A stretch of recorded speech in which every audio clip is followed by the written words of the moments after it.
very excited to be here with somebody that I very much admire, Terri Nunn from Berlin. Terri, thank you so much for being with us tonight. Thank you. And you are such a busy woman. I follow you on Facebook. You guys are touring. You had a new album that came out in September.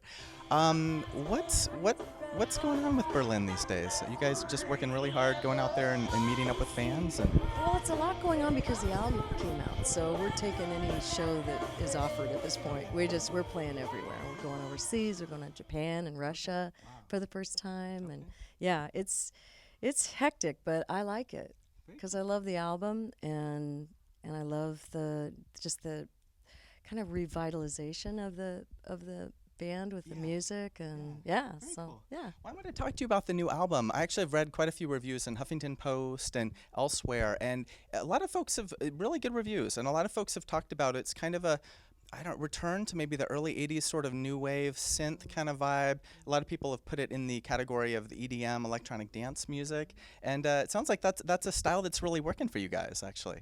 Yeah, well, when we started, we were electronic, but it wasn't called EDM then. We were doing dance music, but now it's an actual genre, and I love the actual genre too. I love Skrillex, I love Calvin Harris, I love Robin, I love, so many of the bands and artists that are doing it.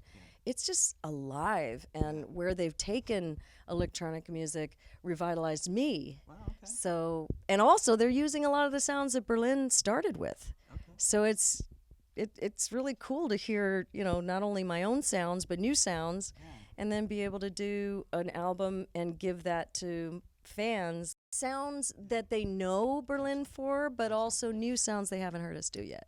Gotcha. Well, and that makes a lot of sense in terms of kind of coming full circle, because I know when you guys started, a lot of sort of late 70s bands that were kind of on the electronic tip were influential for you all. Devo, I heard the Sparks was an influence.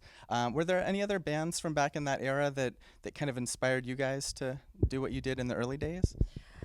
I was really into glam rock. I love Bowie and T-Rex and the New York Dolls and Roxy Music, Television, Talking Heads, Blondie. All of that stuff was happening in the 70s, and I just loved it. I thought it was great because it was androgynous. Guys were wearing makeup, and it was just very sexy and dramatic and glamorous. And so, yeah, that was, for me, a lot of my inspiration. Very cool. Well, I wanted to talk to you too. I had read on that early on that you had kind of briefly left the band to partake in an acting career, and I heard about the latest Star Wars movie coming out, and I'm wondering if your agent has been contacted about maybe a role in the new Star Wars movies, because I know that you tried out for the role, of course, for Princess Leia, and I think you should have got it, but that's debatable. Thank you. Now, our only hope in destroying it is to find its weakness, which will do from the data I stored in R2. Okay?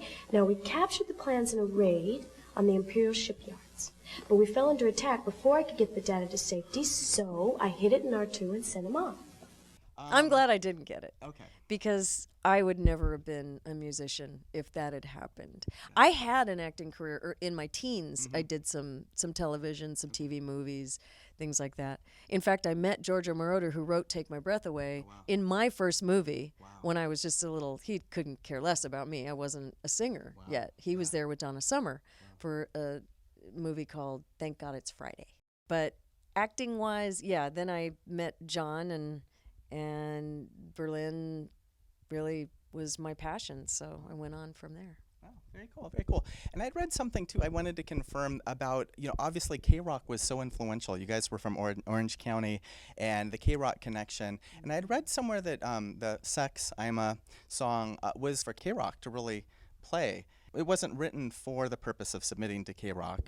Well, we presented the Metro to them, and they were lukewarm on it. And, K-Rock at the time was shock and weird and different. And we were like, okay, what could we do that would get their attention, that would be something no one else has done or something crazier than anybody else had done? And at the time, I was in a relationship with this guy, and we're kind of in a rut sexually. So I wrote the song about us, about, we could role play, we could have some fun together, and I could be a pirate, I could be, a geisha, or and he A was little like, girl, whatever. I Right? could do all that stuff. And he's like, no, Terry, I'm just a guy, that's all I want to do. So Well, I that have was to how say, I wrote it.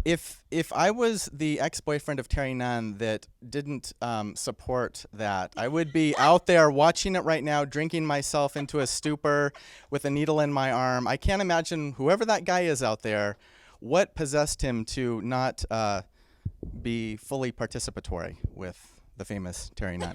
Well, thank you.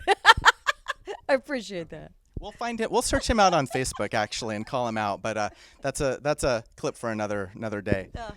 Well, Terri, anything exciting that you got going in the near future? I know I've seen your spread of all the tour locations you guys are gonna be doing. Any plans for the future? New material? Anything? The video just came out, and that's on YouTube. You can check that out for Animal. That's brand new. And I don't know if you watched RuPaul's Drag Race, but Raven is the co-star in my video with me. And that makes a lot of sense because you, of course, were in RuPaul's Drag Race with Henry Rollins. That's and right. that was a very cool episode. I remember that one. Yeah. And I met Raven on that show. Wow. And he came out as a guy first, and he was gorgeous. And then he came out as me, and he was gorgeous. Wow. And I fell in love with Raven. So when we decided to do the video, I called him up and I said, would you be my co-star? And he said, it would be the peak of my life. So he got the job. All right. Well, this is the peak of my life, being able to interview her. So, Terri, I know you're getting ready to go on stage, so we won't keep you too long. But thanks again for your time, and thanks for being with us today. Thank you. Thank you for having me.